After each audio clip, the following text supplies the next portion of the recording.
Halo insan Bangor, Balad Ngoprek, selamat datang kembali di channel YouTube kita. Saya Ibtada dari CNC Store Bandung dan Monster Chip Indonesia. Di video kali ini kita akan menguji modul PWM atau ada juga yang menyebutnya dimmer DC atau speed control motor DC. Di video sebelumnya kita pernah bahas perbedaan antara modul PWM dan modul step down atau modul penurun tegangan. Teman-teman bisa cek videonya yang ini atau di kolom deskripsi kita udah cantumin linknya. Di pasaran banyak sekali jenis modul PWM ini. Di sini kita akan tunjukkan beberapa modul PWM yang kita jual dengan berbagai macam spesifikasi. Link pembeliannya ada di kolom deskripsi. Kita ada di Tokopedia, Shopee, Bukalapak, dan TikTok Shop juga kita ada. Modulnya ada yang seperti ini, yang kemampuannya 3 ampere. Ada juga yang seperti ini, yang merah, yang lebih murah tapi dia sanggup 5 ampere. Ada yang 10 ampere seperti ini. Ini sebenarnya modulnya sama, namun potensionya saja yang tidak disolder ke PCB. Jadi teman-teman bisa pindahin potensiometernya ke pin ini, maka jadilah PWM yang potensionya terpisah seperti ini. Kemudian kita ada yang spesifikasinya 20 ampere seperti ini. Ada juga yang 40 ampere telanjang seperti ini.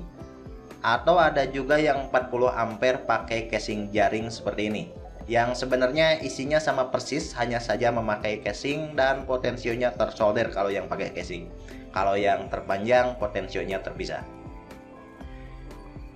Kita sudah menyiapkan berbagai alat untuk menguji modul PWM ini. Ada motor DC seperti ini. Ada dummy tester untuk menyiksa modul ini. Kita juga siapkan osiloskop untuk melihat sinyal dari cycle-nya.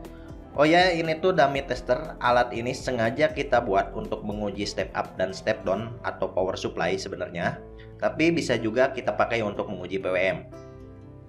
Kita juga sudah menyiapkan termogan untuk mengecek suhu ketika nanti kita nyiksa modul ini.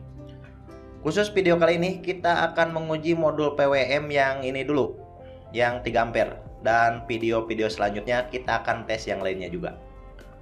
Oke, baiklah, kita lihat dulu bentuk fisiknya. Namun sebelumnya yang belum subscribe channel kita bisa subscribe dulu dan bisa follow Instagram kita CNC Store Bandung. Ini dia detail barangnya. Ukurannya cukup kecil jika kita lihat dari segi kemampuannya yang bisa 3 ampere 80 watt. Dilengkapi dengan heatsink pendingin untuk MOSFET-nya. Potensio yang dipakai adalah potensio switch, jadi kita bisa matikan outputnya hingga benar-benar mati. Jadi ada kliknya gitu di potensionya.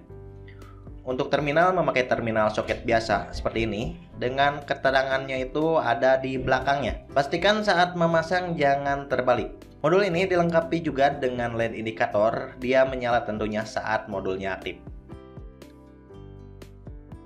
Oke, langsung saja ke bagian pengujian modul ini. Di sini kita udah menyiapkan beberapa alat. Kita menyiapkan power supply. Power supply ini bisa mengeluarkan arus 5 ampere maksimalnya. Bisa teman-teman lihat sendiri. Ini dia maksimal 5 ampere. Pengujian pertama ini tentu kita akan melihat dulu sinyalnya terlebih dahulu pakai osiloskop, dan berikut ini bentuk sinyalnya. Oh ya, kalau teman-teman mau melihat sinyalnya atau mau mengukur outputnya, pastikan memakai beban biar terukur.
Oke, lanjut ke pengujian beban dengan berbagai tegangan.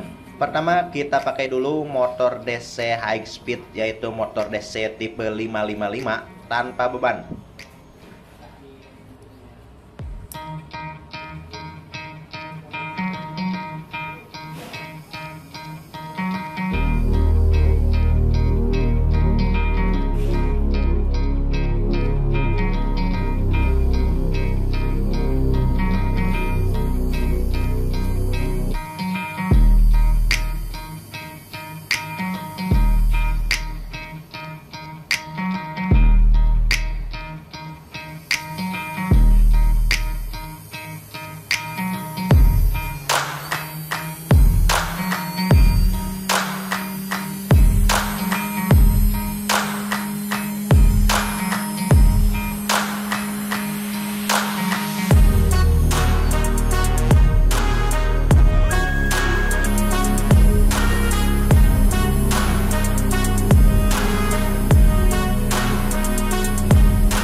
Kalau tanpa beban gini sih oke-oke aja. Ini enteng banget, si modulnya malah ketawa-ketawa.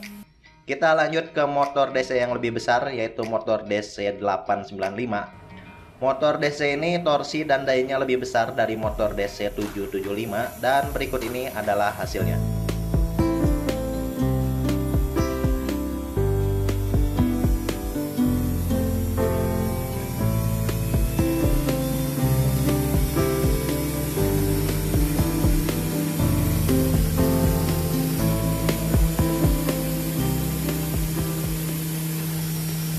Pakai motor DC ini juga ternyata dayanya masih sangat kecil, masih ketawa-ketawa juga si modulnya, dan boro-boro suhunya panas, adem-adem aja. Tes selanjutnya motor DC power window, ini motor DC yang paling besar yang kita punya, dan berikut ini adalah hasilnya.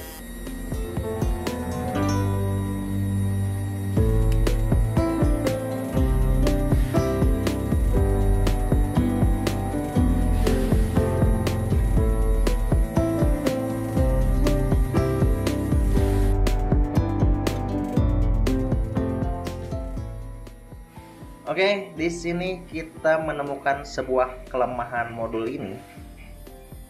Kelihatannya modul ini ada sedikit masalah ketika kita memakai tegangan yang besar. Masalahnya bukan pada MOSFET atau drivernya, tapi masalahnya ada di diodanya. Saat kita memakai tegangan 24 volt, maka diodanya itu panas. Dioda yang bagian ini nih. Entahlah, ini dioda Zener atau Schottky. Kelihatannya ini dioda Schottky sih. Ini wajar karena memang karakter dioda ini sering disebut dengan hot carrier dioda. Oke, lanjut ke penyiksaan selanjutnya. Ini adalah beban yang harusnya nyiksa banget si modul PWM ini. Karena kali ini kita akan memakai alat ini, mesin serbaguna, entahlah apa namanya alat ini. Karena alat ini kita bisa pakai untuk mesin hamplas, mini table saw, bahkan bisa jadi mesin bor. Di dalamnya memakai motor DC tipe 869, dimana tentunya ini motor DC-nya ada bebannya. Jadi kebutuhan arusnya akan minta banyak. Yuk mari aja kita uji. Dan berikut ini adalah pengujiannya. Tegangan yang kita pakai di sini 12 volt, dan arus yang dibutuhkan oleh alat ini ketika nggak dipakai adalah sekitar 2 ampere lebih.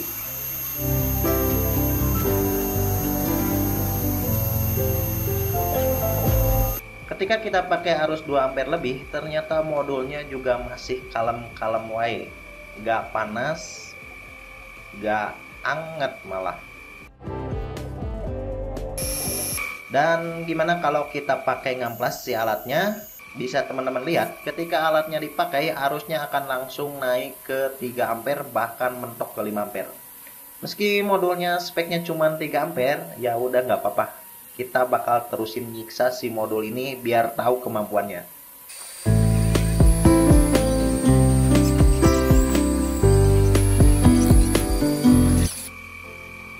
Ternyata meski sudah disiksa, masih adem juga ini modul. Mau di 3 ampere, sesekali ke 5 ampere. Dan gimana kalau kita pakai tegangan 24 volt biar lebih nyiksa lagi.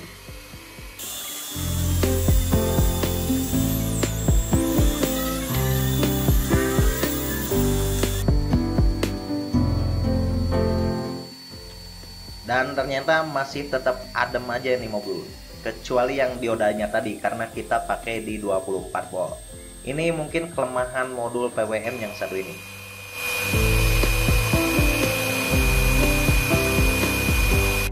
Oke, pengujian terakhir terpaksa kita pakai dummy tester biar arusnya bisa konstan di 5 ampere. Kita lihat apakah rusak atau enggak. Kita akan menyiksanya itu dalam waktu yang lama kali ini. Teman-teman bisa lihat dummy tester ini menyedot arus bisa sampai 5 ampere. Kita akan uji terus sampai si modulnya rusak, dan berikut ini adalah proses penyiksaan si modul ini. Setelah 1 jam pengujian dengan arus 5 ampere, suhunya nyampe juga ke 60 derajat. Tapi ini di luar ekspektasi kita.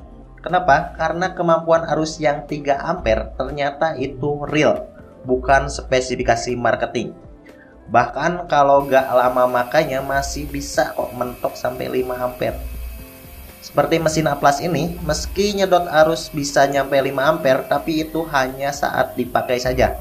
Saat gak dipakai atau cuma muter doang, ada di 2 amperan. Modul ini masih sanggup lah sesekali kita pakai di 5 ampere. Oke, selanjutnya banyak yang nanya, bisa gak kalau dipakai untuk meredupkan lampu LED? Kalau LED strip 12 volt tentu bisa. Tapi kalau LED HPL, kita akan bikin videonya terpisah karena ada beberapa hal yang perlu diperhatikan. Kalau mendimmer LED strip itu tentu bisa, dan ini dia hasilnya. Oke, lanjut ke bagian terakhir, yaitu kesimpulan termasuk hal-hal yang perlu diperhatikan. Kesimpulan ini kita dapat dari hasil pengujian yang banyak dan lama sampai kita ngabisin 3 modul PWM ini, dan gak bisa kita dokumentasikan semua karena nantinya terlalu panjang videonya. Kesimpulan pertama, apakah modul ini bagus dan worth it? Jika dilihat dari spesifikasi yang kemudian kita bandingkan dengan hasil pengujian kita, menurut kita ini worth it. Pertama, spesifikasinya akurat, bukan spesifikasi marketing. Dan meskipun hanya 3 ampere, teman-teman bisa lihat dengan arus 3 ampere itu kita bisa pakai untuk apa aja. Jika teman-teman emang memakai beban lebih dari 3 ampere, maka tentu bukan barang ini yang teman-teman cari. Lanjut ke hal-hal yang perlu diperhatikan. Meski modul ini sanggup hingga tegangan 28 volt, namun ternyata ada bagian dioda yang panas. Kita sudah memakai tegangan di 24 volt selama 3 jam dan panasnya itu bisa mencapai 60 derajat. Tapi apakah ini aman? Dari datasheet ini aman, dan terbukti dari pengujian kita yang 3 jam dia tidak rusak. Kita pakai fullnya itu benar-benar full 3 jam. Oke, baiklah teman-teman, sekian video pengujian PWM kali ini. Di next video kita akan menguji PWM yang warna merah ini. Ini tuh modulnya lebih kecil, rangkaiannya lebih sederhana, lebih murah, tapi kemampuannya lebih besar dari ini, bisa sampai 5 ampere. Tapi apakah beneran sesuai spesifikasi atau jangan-jangan hanya spesifikasi marketing saja? Jujur, kita juga ragu, tapi nanti kita akan buktikan di video selanjutnya atau cek kolom deskripsi jika sudah tayang. Baiklah teman-teman, sekian dulu saya Ibtada dari CNC Store Bandung dan Monster Chip Indonesia. Hatur nuhun dan salam ngoprek.